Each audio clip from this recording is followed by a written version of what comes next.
Man, this new Bambu Lab A1 is so awesome, sitting here next to the little A1 Mini, which has been rocking for me for the last few months.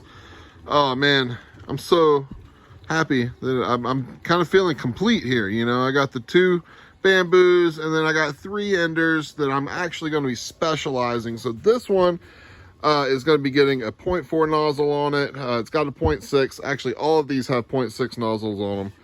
This one's going to get a 0.4 and be focused mainly on TPU printing, which is a flexible plastic.